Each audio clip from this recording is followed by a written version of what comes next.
Okay, so this video is just a quick overview of podcasts. Some of you know what they are already, some don't. But really, all you need to know about podcasts is that they're just radio shows, which are digital. They're just called podcasts because you can download them and put them on your iPod, and that's it. But it's really just a radio show, and that can be a radio show recorded in top-end studios like BBC, Radio New Zealand, or it can be some guy with a terrible microphone uh, and sound that you can barely listen to. So it's nothing more than that. So if you know about podcasts already, you don't need to watch this. But if you're not so familiar, I'll just show you one or two ways of getting them, and in particular in the class. So for class, you don't generally need to download the podcast.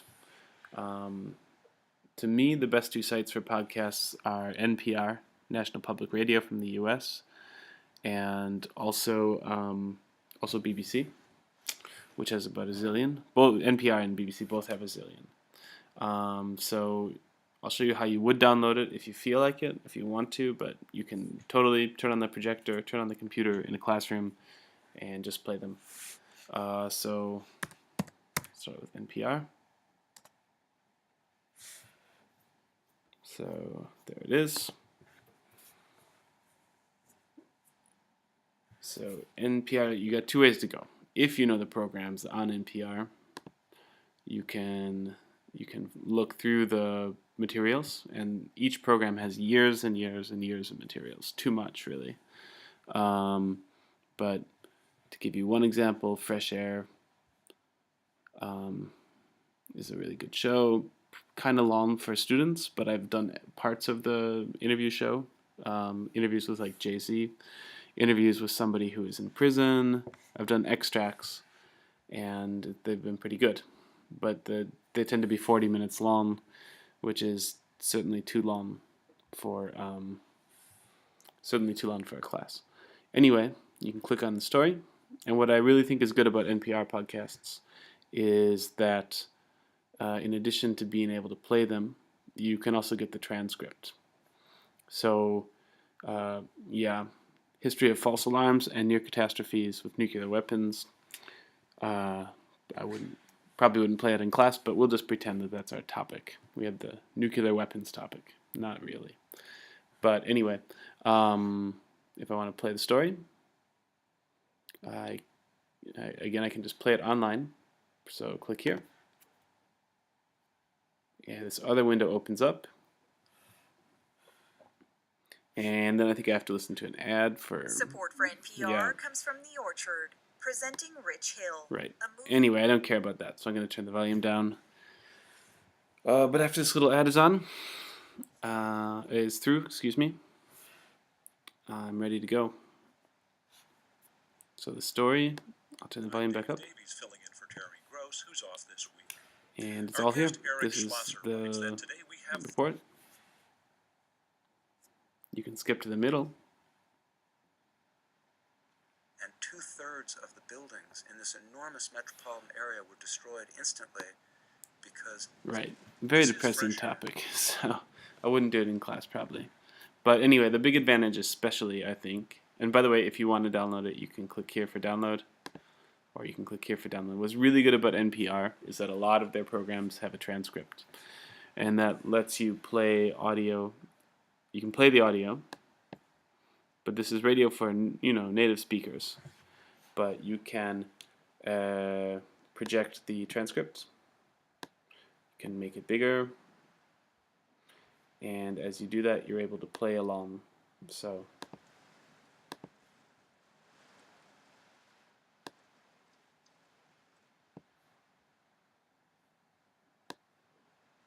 right, okay. For some reason it's not playing. We're just gonna... I'm Dave there it Davies is. filling in for Okay. Terry Gross, who's off this week. Our guest Eric Schlosser writes that today we have thousands of nuclear missiles hidden away and ready to go, awaiting the right electrical signal. They are, he writes, a collective death wish, barely suppressed. Everyone is an accident waiting to happen. So whatever you want, you can use that topic. And the transcript for a lot of shows, there's transcripts. But those are very, very long. NPR has got so many shows. So maybe you just want a story about, maybe you just want a short news story. So, I don't know. I keep choosing depressing topics, but I'll type in earthquake. Type in earthquake, and this will give me a list. Oh, but you have to spell it right. Excuse me. I'm missing my cue. So let's try that again with the right spelling. Okay, I've got 3,950 results, which is too many. But if I click here, heard on air, because that includes news stories that were just print, if I click heard on air, that narrows it down considerably. And because I know this site, I know that All Things Considered is a news program with short stories, as is Morning Edition. So now I can see if this show, which does short news stories and broadcasts on air, has got something about earthquakes. Okay, and it's true. It's true. Predicting quakes still shaky, but being prepared is crucial. Again, NPR is cool because they save years and years and years of shows, so you can find something for almost any topic. Okay, so I would play it. The transcript's here. Students can read along, or they can listen one time without a transcript and read along later. This story is 12 minutes, 23 seconds. It really varies. But yeah, that's how you do it. BBC. Type in BBC Podcasts. And BBC is a little more confusing because they divvy everything up by their hundreds and hundreds, seemingly, of radio stations. But if you type in BBC Podcasts, it does highlight some of the main shows, and you get used. You look around and find what looks good. So, for example, documentaries.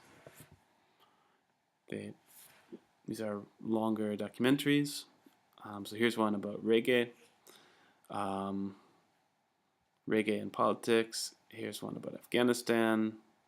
A day in the life of an immigration lawyer. It says how long it is. And same deal. You can either download it or just listen to it online. The way they do it is a little different. They have a player over here. And if you want to listen to this reggae story, you press play. Thank you for downloading from the BBC. We can hear on a recording from 1921. We hear the cry of England for the English. Or you can press download. And by clicking this link, you actually don't download it immediately. You just get the audio on a screen like this. So you can play it in class, and it's pretty useful. I'll say one thing with BBC. They have a lot of stuff and really interesting stuff. They don't have transcripts, so you don't get the words, and you also don't get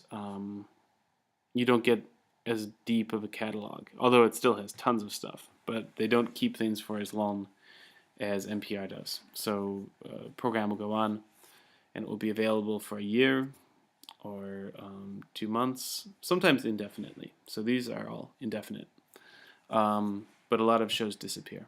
Still, really good stuff. Another good podcast, which has a transcript, that's another reason I like it, is Freakonomics. It's an interesting podcast anyway. It is about economics, but not very definitely translated economics. I've done lots of these for my classes, for general English classes, and they've got a lot of interesting topics.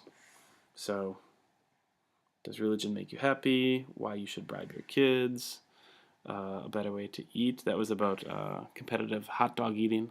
And how to screen job applicants. Why America doesn't love soccer. You can see it's pretty broad, so it is kind of loosely economics, but definitely loosely. It's by the same people who wrote the Freakonomics book. Right, I should probably watch this, or listen to it, I should say. I haven't. But again, you click on here, press play, and if you look in the fine print, you can also, right down here, you can also read the transcript. So once again, you can play this, and in a different window, you've got your podcast transcript. So there's billions and billions and billions. It's up to you what you want to do. If you have iTunes, you can go to the iTunes store and you can look for different podcasts. It's one of the options in the iTunes store. So you don't just need to use it for music. It's right here. We have podcasts as well. So I don't know, another good podcast. Whatever. I like Radiolab. It's not really very... I wouldn't recommend it for class, actually. But I like it just to show that it's there. And you get Radiolab. Or another one that I think it's got a transcript and is sometimes good. This American Life, pretty famous as podcasts go. You can listen to it here, but you can also go online, and that has transcripts as well. Anyway, that's podcasts, and there's 1 billion of them. I would say 90% of them are almost unlistenable. No, that's too hard. But 99% of them are not good for the classroom.